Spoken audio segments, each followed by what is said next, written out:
You're listening to a CanadianMovieCrew.com production. Josie and the Pussycats is the story of a girl rock band making it big in the music business for all the wrong reasons.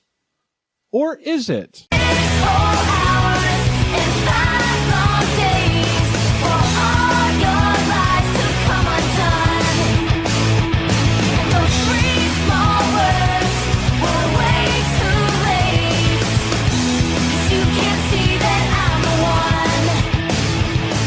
Welcome back to the Or Is It Movie podcast, where we try to find the real story behind the story. I'm Sean Taylor. I'm Tex. And I mean Mark.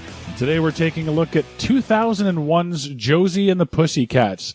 Kind of surprised me this was 2001. I thought this was the 90s. I just assumed it was the 90s too, but based on who's in it, I guess it makes sense. Yeah. It's 2000. Yeah, I mean, and still it's early odds, right? So you've got that 90s hangover. Yeah, it was still the absolutely. 90s in 2001. Yeah. Oh, Yeah, like things didn't all of a sudden completely change in 1990. We had the 80s hangover. Yeah, you know what I mean? absolutely, absolutely. Yeah. Starring Rachel Lee Cook, Tara Reid, podcast favorite, There's that word again. Gabriel Mann, Alan Cumming, welcome back Rosario Dawson, Ah, yes. and welcome back Parker Posey. Oh, yes. I love Parker Posey. She was on one of our exits. I forget which one, but I know she was. Blade Trinity. Blade Trinity. That's the one. Yeah. So this is the second week of our small screen to big screen month. We're taking a look at this movie, obviously adapted. This movie was adapted from the television show Josie and the Pussycats back in the 60s and 70s, which was adapted from the comic book, which was a spin-off from the Archie comics. That's right. Brought to TV by the Pixar of their day, Hanna-Barbera, Oh, yes. who was huge back in the 60s, thanks to the Flintstones and the Jetsons, mainly, ripping off the Honeymooners. Scooby-Doo. And Scooby-Doo, yeah. So much, in fact, that they, for the longest time, were the major players at our biggest theme park here in Ontario, Canada's Wonderland. That's true. Yeah, there was a whole Hanna-Barbera land. Yep. Mm-hmm. You'd see Scooby walking around and Fred Flintstone and Barney and Wilma. Yep. I know. I have my picture taken with them. Yeah, I was going to say, I actually didn't remember that, but yeah, now that you mention it, I can think of some pictures that I have of myself actually taken with Scooby-Doo, and I think it was Barney, but might have been with Fred. I'm not sure. It's been a long time. I always felt bad for those guys because it wasn't like the Disney costumes where, you look like the character. No, it's just a giant felt costume. Well, I mean, Scooby looked like Scooby. Well, yeah, no, Scooby looked like, no, but it's not like in Disney where you hire a guy that looks like Aladdin to play Aladdin. Oh, you know what I yeah. mean? Oh, I see. Okay. But the thing is, he was giant, though. Oh yeah. Huge. Yeah. Yeah, this was the, in the show, he would be about the size of, like, everyone else, but when you see him in real life, it's like Andre the Giant is somehow under there. Yeah. Just, And it's just a big box costume. Like, cause, I mean, Fred is drawn like a box, really. Yes. So this guy's in a box costume. It's got to be totally uncomfortable to be in the summer heat. Oh, yeah. And poor people that, like, played, like, Scooby and all of them, too. Oh, fuck. Yeah. You guys ever seen Josie and the Pussycats before? I think so. I think that's... It's such an amazing movie, though, that, like, it's really hard to remember whether or not I ever saw it. Because it makes such an impression on me. I think so is probably the reaction many people when they hear Josie and the Pussycats had a movie. It's like, did you remember that movie? I think so. Yeah. Yeah. Yeah, see, I'm not a fan of Rachel Lee Cook, so... Oh, see, I was a big fan of Rachel Lee Cook back in the day. Mark? Oh, yeah. Yeah. Yeah, I remember... surprise? Yeah. I actually saw the cartoon. It used to come on during, the cartoon Saturday mornings and stuff like that. They actually showed reruns of it. Although I would only see the intro to it because it was like, okay, Transformers is on, and then I see the intro to Josie and the Pussycats. I'm outside. I'm gone. And my it was like a shift change. You know, the Hello Ralph, Hello Sam from Wile E. Coyote. That was me and my little sister. Right, I'm in the living room. I'm watching Transformers. I punch out. She punches in. Josie and the Pussycats, or Gem and the Holograms, or whatever else is going on. Yeah, that's hilarious. But yeah, I saw the movie too.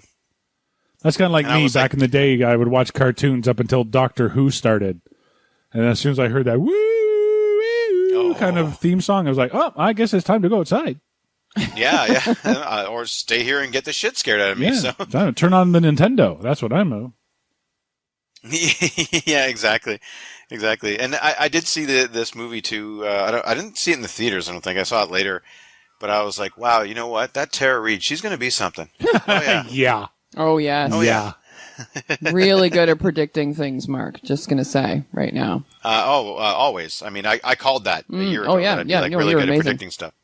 Yeah. Oh yeah. See, I initially saw this on DVD because I had a teen crush on Rachel Lee Cook. Sure. And then I saw it and realized it was a horrible, shitty movie. But I would end up seeing it multiple times since then Oh no. because I would stay at a friend's place and his girlfriend slash fiance, now wife, loves this movie, or at least owned it on DVD. Really? And I would sleep in the living room. Uh-oh. And I always said, look, when you get up in the morning, you're going to have your coffee.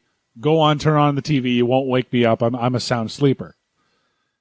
But I would wake up every Sunday morning to either Josie and the Pussycats or Save the Last Dance with Julia Stiles. Oh, ouch. Yeah. So I got to know this movie pretty well over those years. I subsequently forgot about it. And looking back I don't think now, you forgot about it. Looking back now, I'm pretty sure this movie was an inspiration for their first daughter. Yeah. Oh my God, is that where her name came from? I'm not saying that's true, and I'm pretty sure she has. I asked her about it once, and she denied it. I still think it played some kind of role. Maybe It had subliminally. even subconsciously. Maybe subliminally. Good call, Tex. Yeah, but that's me. Wow. She enjoys the movie, and that's great. I think if you enjoy this movie, like Spice World, this movie's a lot like Spice World for me. It's down that same level. But, well, sorry, actually, I gotta say, this was better than Spice. It made more sense than Spice Girls. Yes, I'm with you. I'm absolutely like there's a beginning, a middle, and an end to this. Yes. Granted, story structure-wise, I agree. Yeah. Of one actual story, not 5. Yeah. But, you know, now, Sean, I know off the air here, we both admitted to having eventually seen the new Gem and the Holograms. Yes. Yeah, that was my whole reason for this TV to, small screen to big screen thing. Okay. Was Gem and the Holograms. Because I saw that, and then later on, some other night, I was scrolling through a list of movies to watch, and I was like, oh yeah, Josie and the Pussycats. I think I got to get that Gem and the Holograms out of my brain by watching a better version of what Gem and the Holograms should have been. And The Rock was in Gem and the Holograms. Ugh. What's that? And The Rock was in Gem and the Holograms. Yeah. Although I think he was We'll have tricked. to talk. We'll have to talk again off air. Yeah, anyway. we'll talk again off air.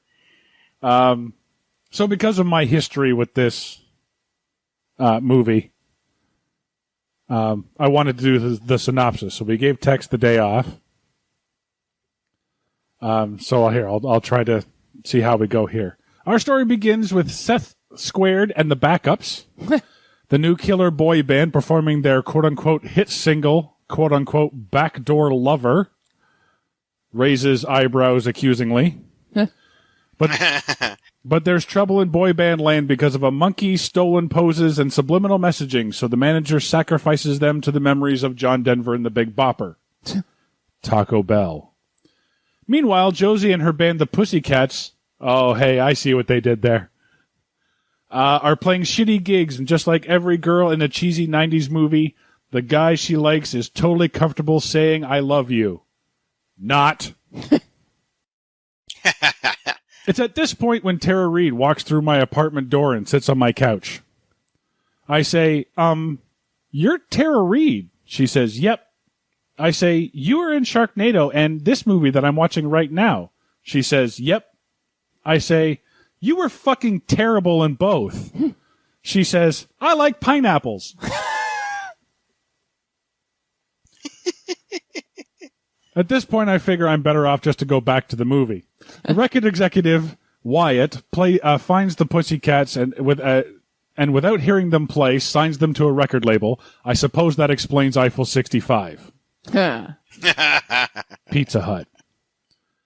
They montage while people who clearly don't know anything about makeup or hairstyling give the Pussycats makeovers. The band is renamed to feature Josie above the rest of the band, and Wyatt is revealed to be a racist. Parker Posey and Eugene Levy, of all people, reveal that the music industry is subliminally controlling the minds of teenagers into buying what they want them to. To really drive the point home, they insert an exposition cartoon to explain it. Hey, it worked for Jurassic Park. Sure. It's at this point I noticed Tara Reid has started smoking meth on my couch. I say, are you smoking meth on my couch? She says, 9/11.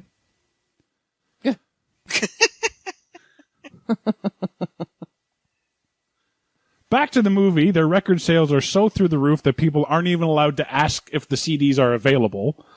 And I think I went deaf for the next few minutes because of all the squeeing going on. Pepsi. Someone tries to warn Tara Reid about the music, but unfortunately, they tried to warn Tara Reid. Sadly, the movie misses a great opportunity for a jump scare with a monster breaking through the mirror and killing her. I relate this to Tara Reid, who is on my couch. She says, that would have been so cool. I say, I know, Tara. I know. Fiona invites Josie back to her girl room for a dick measuring contest. Melody has bad feelings, and Valerie thinks she's being left out on purpose because she's black. But she gets sidetracked to go on TRL. If you want to date your movie to the late 90s, early 2000s, use TRL. Yeah. Josie is mobbed by fans, but hides out in Marineland, while Carson Daly fails to kill Val and Mel. Carson Daly goes after Tara Reid, while Mean Mark goes after Val. Well, he did a Bill Cosby impression, so I thought it was Mean Mark. Nike. Josie turns on the Pussycats, becoming evil. Again, I can't help but notice that Josie is a redhead, and she's the one that's turning evil. Just saying. Val and Mel leave, but Josie quickly snaps out of it. Apparently, subliminal messaging also erases your memory. Josie discovers the subliminal messaging scheme, but is caught by Fiona and threatened to play the big concert, or else Val and Mel will explode in a convertible. Apparently, they don't know that you can get out of a convertible just by standing up. I asked Tara Reid about this. Apparently, you can't stand up in a spinning car. Or at least I think that's what she said. It was hard to hear what she was saying because of the gopher mysteriously hanging off of her face at this point. Anyway, Josie frees Val and Mel. The executives are beaten up and the subliminal messaging machine is destroyed. Turns out that Fiona started the entire subliminal messaging empire just to have friends. But then the characters in the movie just blatantly give out the moral of the story. Fiona and Wyatt are arrested by, quote-unquote, the government for, quote-unquote, conspiracy against teenagers. Ferrari. I turn to Tara Reid and ask, so why did the writers think it was a good character decision for the heroes of the movie to go on with the planned concert despite it being completely set up as an immoral conspiracy to corrupt the youth of America? She says, blue crayons are a good source of fiber, and jumps off my balcony into a waiting spaceship. I hear her scream, let's go home, and the ship vanishes into the sky. I turn back to the movie, and the credits are rolling. Good.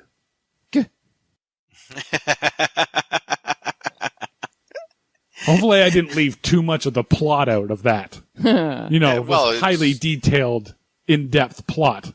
We'd be here all day. So yeah, we understand if you had to cut some corners. Yeah. We get it. Yeah. Say, you guys want to go buy a Ferrari? I kind of suddenly feel like it. I was going to ask if you wanted to go for Taco Bell. Ooh.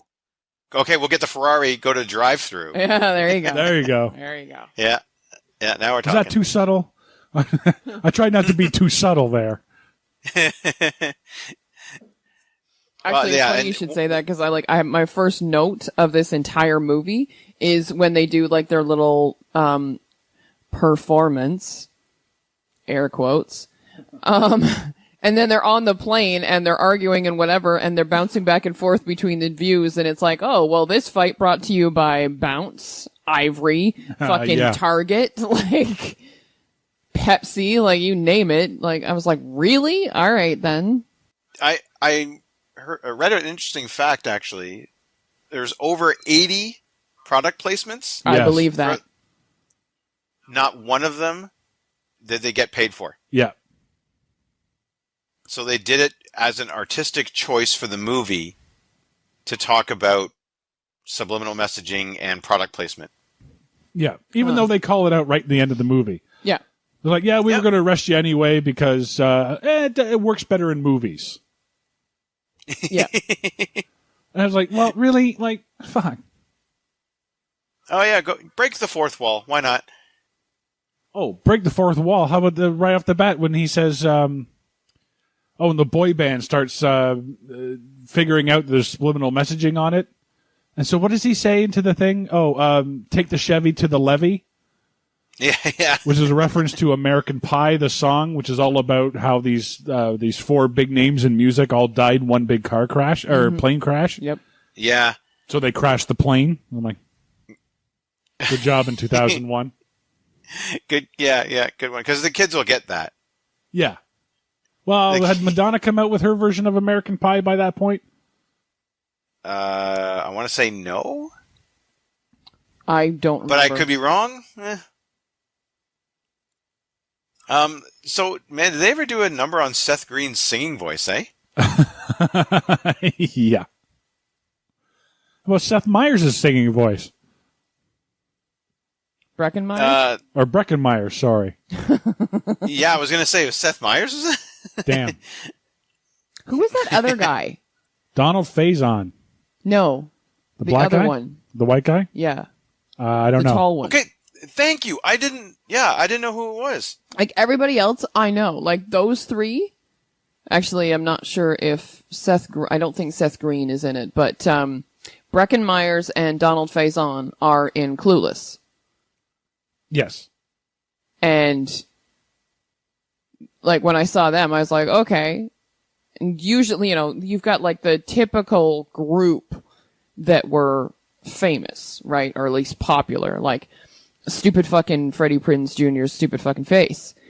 And Rachel Lee Cook and Tara Reid and Rosario Dawson, not so much at that point, but like you got Brecken Myers, Seth Green, they were in a lot of movies together. Or if they weren't in movies together, they were in the same kind of movies. Yeah. But yeah, this other tall guy, I was like, who the fuck are you? Like, wasn't the point that everybody was supposed to be famous in this? We were supposed to know, like, pretty much. I don't know about that. Well, no, but we were supposed to basically know who these people were. For the most part. Well, maybe. But who was that guy? I don't know. I was fucking lost on him. I was like, who the fuck are you? I don't even know the character name. I don't think they were given any. And I can't find him on even on IMDb. It doesn't have him listed. Ha. That's funny. It's got 3 out of the 4. That's hilarious. The 3 ones that are known. Well, wasn't Donald, or is it Donald Faison? Donald Faison, yes. And Brecken Meyer, they were both in Can't Hardly Wait, weren't they? No, Seth Green was in Can't Hardly Wait. No, Seth Green wasn't. Yeah, Brecken Meyer, he was part of the band. That doesn't play Was at the he? party. Yeah. I thought Donald Faison was the one that he argues Oh, with. yes, that's right. They like break up and then get back together and whatever. Yeah, and then they fucking never play at the party. bullshit shit. But Yeah. I don't think Donald Faison's in it. No, No, was that not him? I don't think so. Breckenmeyer, yes, lead singer, uncredited, 1998. There you go. I knew it was Brecken Meyer. I knew him, but Yeah, I'd totally forgotten about that because I just can't hardly wait. Like, who cares? And Donald Faison was the drummer. there you go. Oh, there you go. Ding. There you are. And Seth Green is Yeah, and that was after Clueless, was it not? Yes.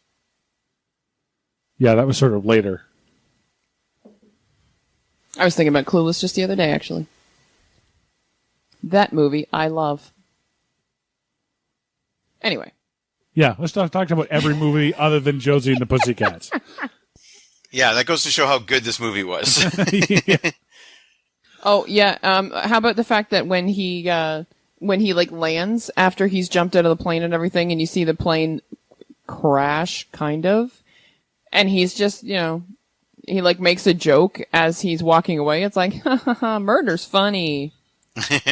Like, really? And then we get introduced to Tara, and the first thing I could think when I saw what kind of character Tara is, I was like, oh, that's a good thing that Tara has a role she can sink her teeth into. She's supposed to play someone stupid, and she's not even that good at it. I think she's too stupid you know what? to know how to play a stupid person. Yeah.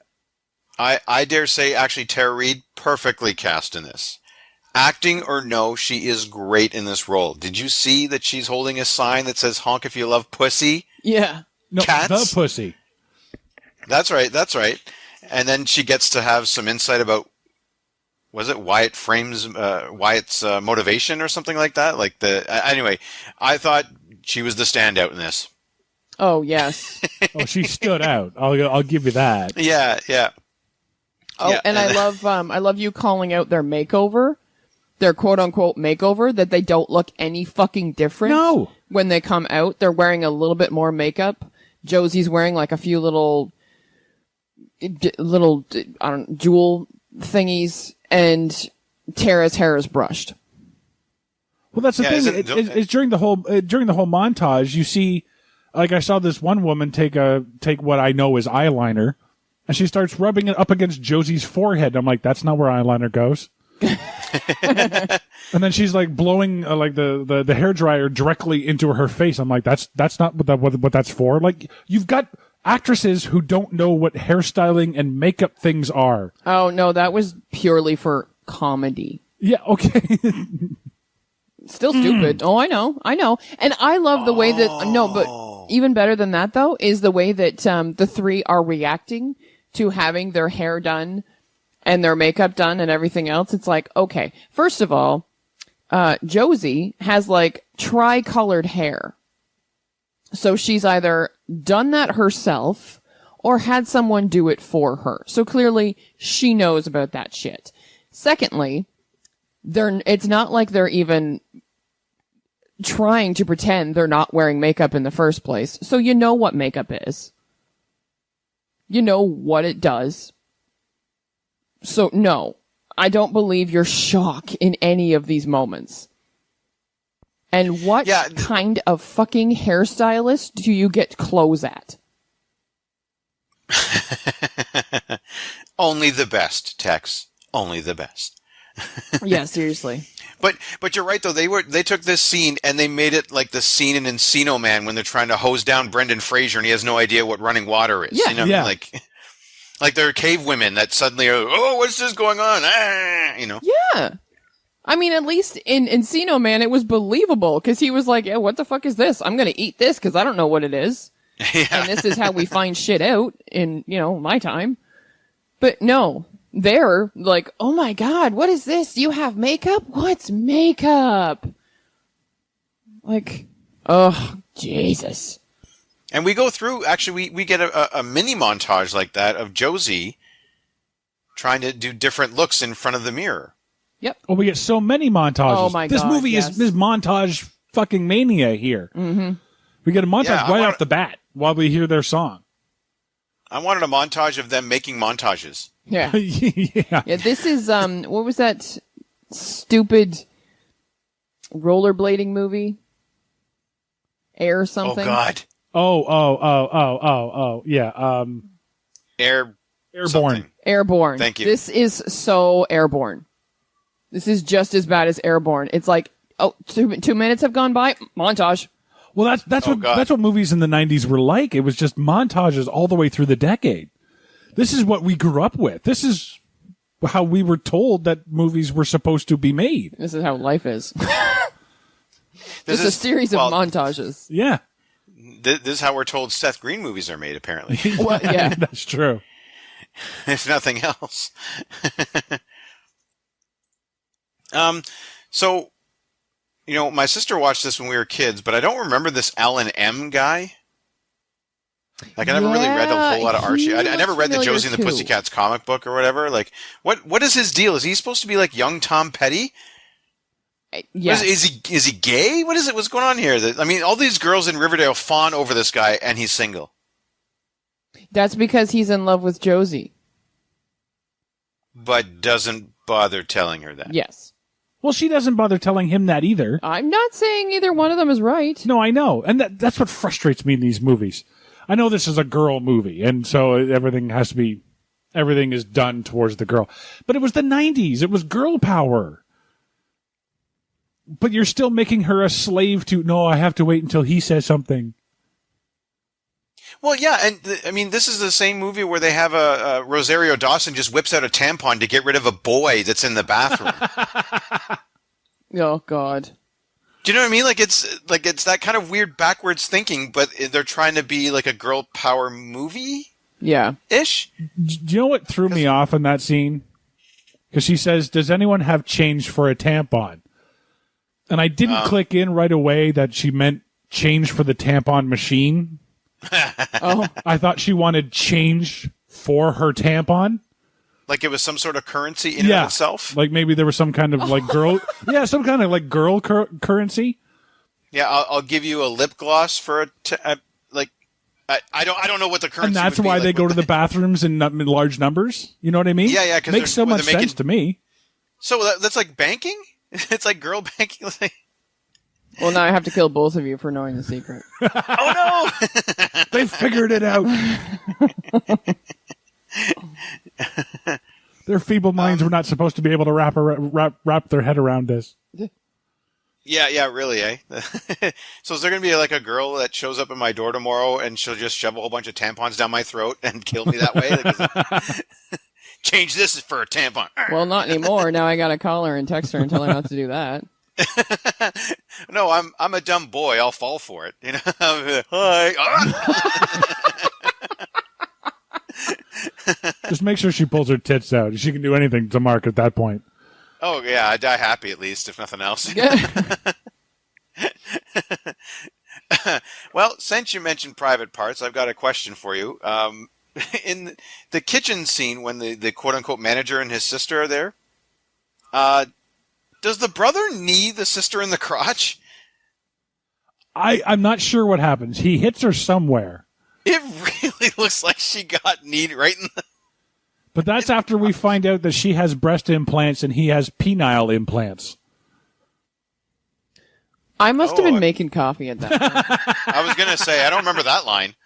Because they're yipping at each other, and she goes penile implants, he goes breast implants, and then he like kneads her, and I think it's in the crotch. And he goes, sorry, second time today. And I'm like, what? Yeah, so they're always doing this? What's going on here? Yeah, no, I think I must make a copy at that point. I'm not going to lie. I got up and walked away from this a lot. I didn't have to worry about writing the synopsis. I'm like, I'm going to walk away from this as much as possible. Yeah, I missed a lot of really important plot points. Probably. No, probably not. Yeah, I know.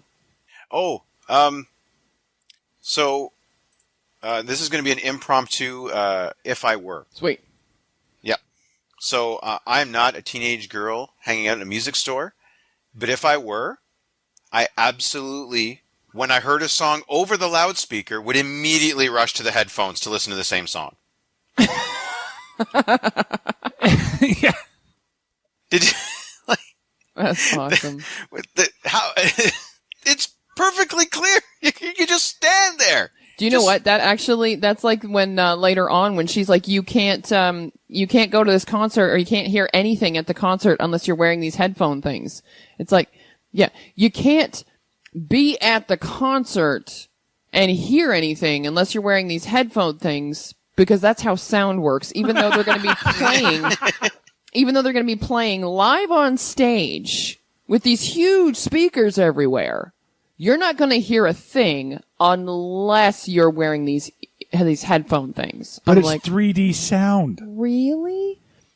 Yeah, which is normal sound. Which doesn't make any sense because sound is 3D. Yeah. Yeah.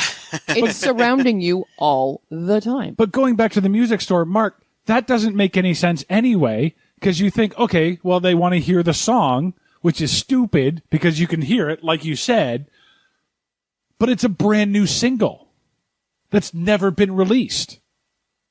So they're flocking to the music, to the headphones, to listen to a different song. No, it's the same song. No. Yeah, it is the same song. No, because it's established right from the start. That's the only fucking song that's been played. No. He comes in with a brand new song.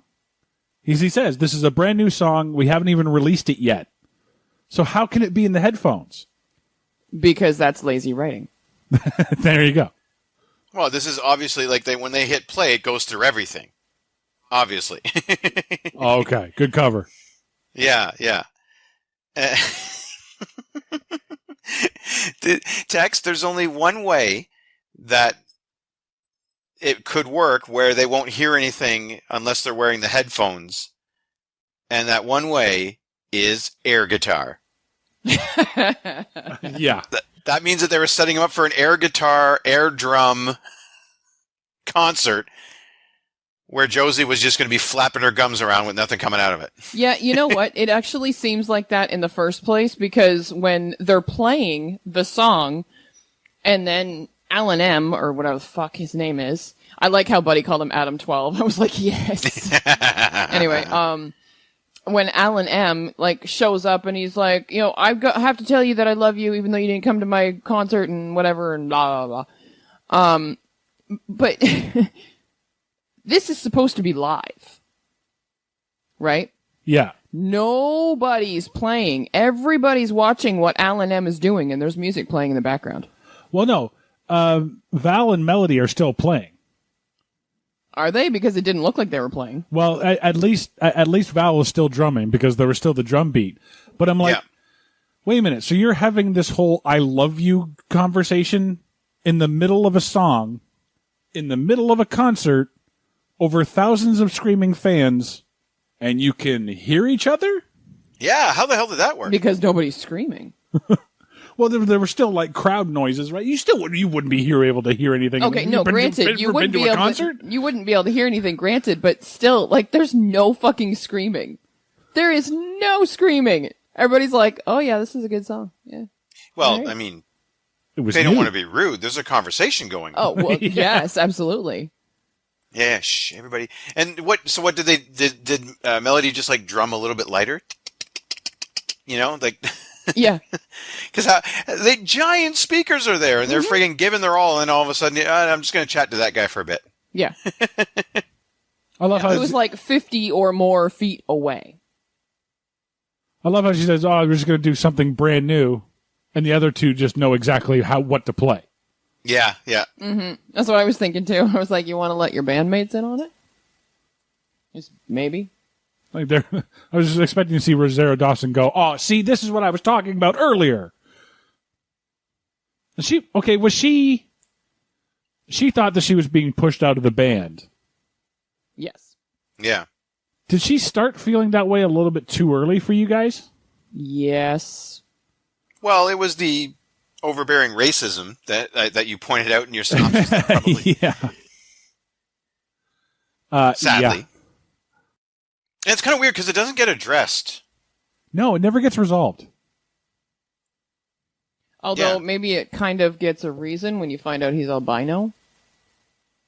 There's no reason to be racist. I'm not saying there's reason to be racist, but there's motivation behind it. Maybe. I don't know. Well, as ridiculous as anything else in this fucking movie. That's true. I mean, aside from the racism, which is huge, but I mean, it's almost like she's the smarter of the two, right? So she's kind of getting it. Melody's too dumb to realize she's being pushed out of the band, so. Yes. So it might have been just early enough. Yeah, but really at that point, Melody didn't have to be pushed out of the band because she's too stupid to catch on to anything. For fuck's sake, she gets out of the shower and sees "Beware of the Music," meaning someone has been in your bathroom. Not quite sure when, but clearly while you were in the shower, because the mirror didn't look like that before you got in the shower. Your first reaction to get out and see that is to be like, oh my God, those O's need happy faces. I'm sorry. Really? But there's further proof that she's stupid. Just before that, she's in the shower singing, "If you're happy and you know it, clap your hands." Oh, and she keeps continually dropping dropping her loofah sponge. Because she has to clap her hands. Oh, I know. Badum ching, folks. Like, this is the kind of humor in this movie. Oh, yeah. Like I said, perfectly cast. Well, how about the radio executive who decides to put a pause on her own fucking party to have girl talk? Oh, yeah. What was that scene supposed to do? I don't know. Show how desperate she is for friends? Show a Yes. vulnerability? I don't know. Like, okay, like, I guess in the end, when you find out that she only wanted to manipulate every teenager just so she could have friends, that scene kind of makes sense. But at Except the that's time, really sad because she's also an adult. yeah, but that's very true. But at the time when that happens in the movie, you're kind of like, okay, well, is she trying to manipulate Josie at this point? Because she does call over Josie and she's talking about her. It's like, oh, hey, I weigh 3 pounds less than you, and ha ha ha. I'm like, fucking you're Parker Posey and she's Rachel Lee Cook. No, you don't. Yeah. Sorry. Parker Posey's Yeah. got a good 3 inches on her. I'm sorry. No, you don't. I would actually believe that. I would absolutely believe that. Because she is nothing but skin and bones, pretty much. So, yeah, I would believe that. Well, the point is, if you want a comedically over-the-top tycoon, look no further than Parker Posey. Oh, totally. Oh, yeah. Taking powerful women and making them ridiculous since the 1990s. Yes. That's Absolutely. yeah. I love her. I'm sorry. She's one of my favorites. Oh, I like Parker Posey myself. Oh, me yeah. too. And Just love her. they have two, and the other one, Missy Pyle. They have two of my favorite comedians in Who's this that? movie. I love it. She was the one with the Is that skunk the hair. sister? Yeah. Yeah, it gets kind of a lower role, and one of the things I like is how self-referential the movie actually gets. So it makes it a bit of a guilty pleasure because it's like Missy Pyle has the line where she justifies her being in the scene because she's like, "Well, I was in the comic book." No. See, I was like, Oh, is really? that what she said? Yeah, it was difficult to make out on 1.5. Yep, that's right. Yeah. So I gathered it was probably a joke, and I was like, meh, whatever. Okay. yeah, I mean, it's not taking itself too seriously. It's like, oh, okay. I mean, you have Alan Cummings winking at the camera and shit. It's like, all right, they knew this was a joke. This is one big long joke. Oh, yeah, absolutely. And like when he says, like, Buddy had left a message at the desk, and he's like, 1 second, stand up, blah, blah, blah, blah, blah. And, well, is this what it said in the message? Well, yes, of course it did, stand up, blah, blah, blah, blah. It's like, really? It's like, now there's a message. And that's exactly what it says. Meanwhile, she never actually checks to see if there is a message. She's just like, oh yeah, you must be right. And I love how quickly subliminal messaging works. Thank you. Yes. You're welcome. How quickly it works and how quickly it's overcome. Yeah, just as soon as you stop listening to the song, Yes. you no longer are brainwashed, I guess is the word. Yeah. And the funny thing about that, what I was thinking was hilarious about it too, is be like, okay, well, if that's the case, why is any of this shit working? Yeah, 'cause Any as of soon as you this take the shit. headphones Why off- are they the most popular band in the world? Why does everybody want a fucking Big Mac and whatever and blah, blah, blah, blah? Because as soon as the song's over, you're just like, meh. I don't remember that shit anymore. I don't feel the urge anymore. So, seriously. Unless it's a case of when a teenager gets something in their head, they follow it out. And Well, maybe the teenagers yeah. in this movie are just stupid. They're sheep, right? So once a trend is set, then the teenagers are going to follow the trend Yeah. until a new one comes along, and then they'll just follow that, right? Oh, I see. So Josie is the only one who has free will. Yes? Yes. Yes. I don't know. Because she manages to snap herself out of it after she's fallen. But then she gets back, she's like, where's Mel and Val? And I'm like, bitch, fucking subliminal messaging doesn't take away your fucking memory. You should remember what you did. Well, yeah, but she went into their room, right? So she maybe wouldn't have, like, the only thing that I can think of from that particular thing is maybe from fights that they'd had before, they didn't immediately leave. It's the only thing I can think. Because, I mean, that's where she went, right? She went to their room. Well, no, she came Josie was in the room and they came in. No, she went into their room and found the manager and the sister. Oh, no, okay, yeah, okay. Yeah. So when they're in the recording studio, was it apparently particularly warm in there? Because why is it if you're recording an album, do you need to have like your hair blowing in the wind the whole time? Yeah, you think the fan noise in the background of the recording, might be counterproductive to your recording. Yeah, but no, as soon as they're up there playing, just laying down the single track or whatever. Like, it's not like they made a music video, right? Right. I noticed that or were too. They? What are you guys talking about? Yeah, when they were recording their first single, there's a close up of Josie's head, and her hair is being like blown back, which means there's a fan in the room. I must not have been in front of the screen at that point. It's like they're making a video, but not making a video. Oh, is that when they go into the montage of them making the video, though? Just before they go into the montage, okay. yeah. Yeah. I know what you're talking about.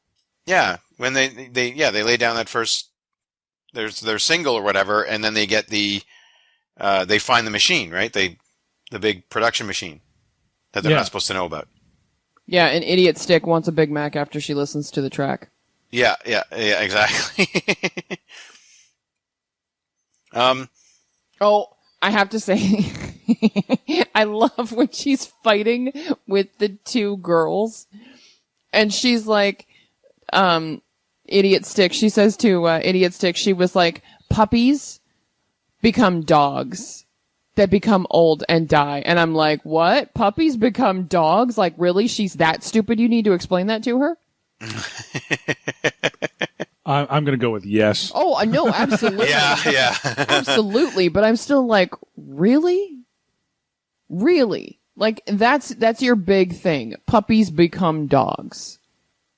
Yep. That's exactly what happens. At what point is Melody their friend because of pity? Oh my God, seriously. Is that it? Is that what's going on here? Like, they kind of found her wandering around aimlessly, and they kind of adopted her because, like, well, she's going to get herself killed. She's that damn stupid. Yeah, seriously. I think they're only friends because she's an idiot savant with the drums. Oh, yes. Fair enough, yeah. Yeah, that's probably true. And she's good for a laugh. Yeah. Because she'll pretty much do anything you tell her to do.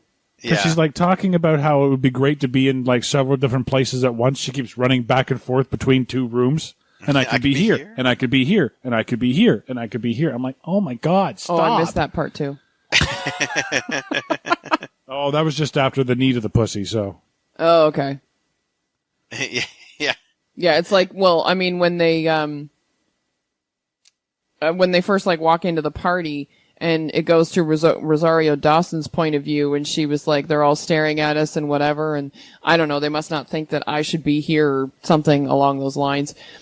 And then it goes to Josie, and she's thinking along the same lines but in her own perspective, like, yeah, I shouldn't. They know that I'm a big fraud or whatever, and blah blah blah. And then it goes to Idiot Stick, and she's actually singing "If You're Happy and You Know It, Clap Your Hands" in her head, and I'm like, oh my God, there is such a thing as being too dumb to live.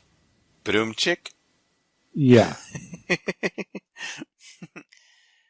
So, I do have a note here, actually, and something you pointed out earlier, Sean. I think maybe I was, I guess because I watched this a few weeks ago, actually, in preparation for this, just because our scheduling, right? Yeah, you couldn't wait. I get it.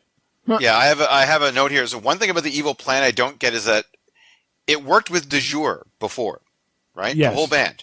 Yes. They didn't need to single out Seth Green or Donald Faison or Breckenmeyer or other guy. Yeah. Why break up the Pussycats? Why not just leave them as the Pussycats, right? It wasn't Seth Green and De Jure. Because it's a matter of they were starting to question things. Well, She was I think- blindly following. They were starting to question. The second du jour started questioning things, they were eliminated. No, because she's Josie and the Pussycats pretty much immediately. Because he picks them up in Riverdale, which I assume is Riverdale. the thing where they on the old TV show. That's comic that's book, yes. where all the Archie comics take place too, right? Yeah. They all live in Right. the same town. Yep. Yes. And then they get to what I assume is New York, and they go into the makeup thing. They come back out, and they see the big board, and it's Josie and the Pussycats. That's right. Yeah. So, And yeah, that's no, when that's a good that's question. the Actually, start of the kind of the. if anything, doesn't that lead Rosario Dawson to start asking questions? I think so. So Yeah. they fucked themselves. Yep. That's right. And they didn't. Du jour found out altogether. That's fine. Okay. So they took him out, but I mean, they kind of caused their own problem. If they just let him be the Pussycats, Yeah. they might not have questioned anything. Now that you guys have pointed that out, that's true, and I don't know. There's my answer. I don't know. Why were they stuck in the convertible? Because they're stupid. No, one of them is stupid. And fine, kill Tara Reid. I'm okay with that. I'm okay with killing Tara Reid. I want to know, how did she suddenly know karate and go up against Buddy and, like, kick his ass, and she didn't know that when she was fighting Carson Daly, like, the day before, or a few hours prior to that? Yeah. Good point. She should have been able to rip his head off. Yeah. Oh, and just an added touch of racism to that scene. It had to be the Asian guy that she squares off against, right? Who knows? Who knows kung He's fu? the only one who- Yeah. Yeah, the only one who knows karate. So. Everybody was kung fu fighting. Okay. Yeah, I think the reason, actually, that she was still in the car at that point is because they were surrounded by goons. Maybe. Were they even tied up? They were, but I think only their Yes. hands were tied up, though. Yeah, that kind of faint little something's wrapped around my wrist. So, oh no, I can't do anything. Yeah. Yeah. And then Tara Reid's immediately capable, Yes. like overly so, Yes. which is weird. Yeah, as soon as she's free, she becomes fucking karate woman. And Yeah, that's and right. then friggin' Josie and the other one start fighting literally like little girls. Oh, the slap fight. Yeah. Yes. I thought that was kind of funny. I don't know. Oh, I'm sure you did. Yeah. Insulting, yes, but Yeah. I thought like that when I was like, not 5, 6. Well, fucking Rosario Dawson hits Wyatt with a fucking clothesline because he bounces off. Okay, that was actually kind of funny. Did he say like, oh dear, or something when he bounced off that? Because I laughed. I don't know if he said anything. I was like, oh, clothesline? Really? Oh, he said something. I know he said something. And just the fact that he bounced off it and actually said something in the process, I was like, ha ha ha ha. I That love was it. like my third laugh of the movie. I love it how they wait till right near the end of the movie. They actually come out and say, "So what is the moral of the story?" Well, the moral is this. I'm like, wow, can't really fucking nail that on the head any harder, can you? Well, that's an homage to Clarissa Explains It All. What? Why would Josie and the Pussycat be playing homage to don't Clarissa Explains know. It All? There is one other thing that I wanted to mention. I love at the end when the government shows up to arrest them. And she's like, yeah, she was like, this is what they've been doing. They've been, subliminal messaging, blah, blah, blah, blah, blah, and whatever. And I'm like, I'm watching it. I'm going, yeah, because the government could never want that, could they? Ever. Yeah. Yeah, clearly the government has nothing to do with this. And I'm like, really, idiots? Yeah, and I love it too. It's just the government. Yeah. It's not the FBI Or CIA. or CIA or even the NSA. local cops. It's the government. Yeah. yeah, government, comma the. You know? Yeah. Yeah. Exactly. See, this is why I kind of want to live in a movie. Because you get all of these little things in here that'll be so much easier to deal with in everyday life. Like, you would know if somebody's lying instantly just because they would go, really obviously right before they say something. Yeah. You know, and you know that someone was really into you because they would stutter a whole bunch before they say something to you. Yeah, yeah. You know what I Or mean? possibly show up outside your door with a boombox. Yeah, exactly. You know, whenever you turn on the TV, it's always something important to your life right now. Yes, that's right. The You know news what I is mean? always Yeah, on. and it's most likely in reference to something that you just said too. Yeah, it's like, man, I need $700 for rent. Click. A contest for a karaoke contest with $700 as the grand prize. Oh, Yeah. hey. Yep, exactly. You know, going to the bathroom is going to be even going to the bathroom in a movie is great because it's either going to be hilarious Yes. or you're going to overhear something that's really important to you. Yep, it's true. Yeah, That's true. But, well, I mean, or someone's going to try and kill you, though. That's the other thing that unfortunately happens in movies. That's true. What kind of movies are you watching? Yes. Oh, action movies. There's horror movies. Yeah. You know, The Scream series. Fair enough. Fair enough. isn't there what Candyman? Don't you have to be in the bathroom for that one? You just have to be in front of a mirror. Yeah, I was gonna say I don't think it's strictly a bathroom. I haven't watched that in a while. But Think anyway, about I'm just saying every that every it could- sports game is like the greatest game ever played. It's going to come yeah. every football game, every baseball game comes down to the last minute. True. You know what I mean? Like that'd be great to live in a movie. Oh, and another great one too. If aliens invaded, we would be fine with it. Oh yeah. In most movies, people And they wouldn't even underreact. need to really invade, just, show up, because they're either good or bad. There's nothing in between. So Yeah. They might not be. They won't be confused like we are. They're just, but we'll be fine with it. We'll just absolutely. underreact. Now, Tex, you may not like that because some aliens grab boobs. So yeah, well, only one would do it to me. The rest would be duly warned. Yeah, exactly. Yeah, it would learn, and from then on. So, just a couple of things here. So all three of them, Rachel Lee Cook, Rosario Dawson, and Tara Reid, had to go to band camp for 2 weeks. Yes. We won't learn about what happened. That one time. So they literally have one time at band camp stories. Yes, they do. However, they did not become proficient at using their instruments, so the actual music had to be played by studio musicians. Surprise! Oh, what? know. No. Yeah, really. And I remember that song too, and I don't know that 6-5-4-3-2-1 song. 6 whole minutes, 5 whole days. Oh, yeah, 3 yeah, whole yeah. words, blah blah blah.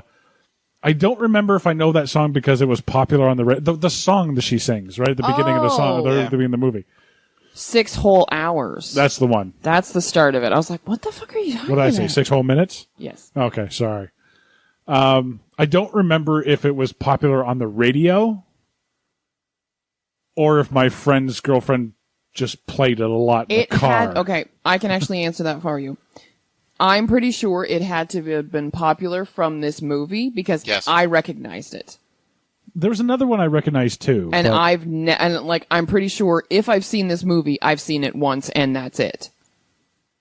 okay. And as soon as that song started, I started singing along without even, it's one of those, subliminal messages. It's automatic.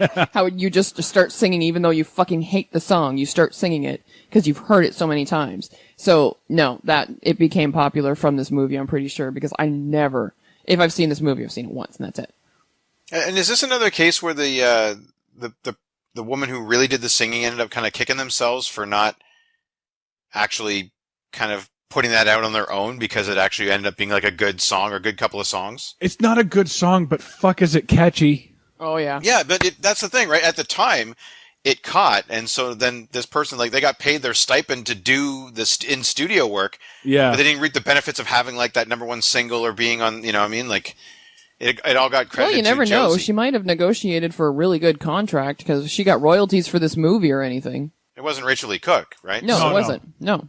Yeah. So when you remember hearing the song, do you remember who sang it? Oh, God, no. No. Exactly. That's my point. No, it came out on the album as sung by Josie and the Pussycats. Exactly, right? So- Instead of her getting credit. Yeah. And being the public, One almost cast in this movie in the role of Valerie, that was played by Rosario Dawson. They could have got actual singers. Brandy, if you remember Brandy. I remember Brandon. Yeah. Or Aaliyah. Oh, yeah. Oh, but- that would have been so bad. Well, yeah, there's your problem, right? You have the second, the sidekick, so to speak, or like the not main character be a better singer than the main character. So. Yeah, exactly. Yeah. I don't know. She was a great artist, but have you seen Queen of the Damned? No, I meant like as far as the in-band stuff, it would have been Yeah. Aaliyah singing alongside, right? Not an actor, let me put it that way. Budget for the movie, $39 million. Want to guess what it made? No. 40. 14. Ooh. Flopped at the box office. Big flop, yep. Huge. Well, it was about, 10, 15 years too late? No, I think it was just bad. Yeah. I think that was, but like a combination of it's bad because it's out of its own time, right? Had they done this back in the 80s, maybe. Yeah, possibly. it would have had to feel closer to the original, and yeah. Maybe. Maybe they should have taken all that money for the product placement. Save some money on the $39 million. Yeah. So, as always on the show, we try to find the real story behind the story, Mark. I have this as the story of one woman's crusade to try and prevent global destabilization, to prevent recession by stimulating the economy. That is true. She was stimulating the economy. It's true. Yeah.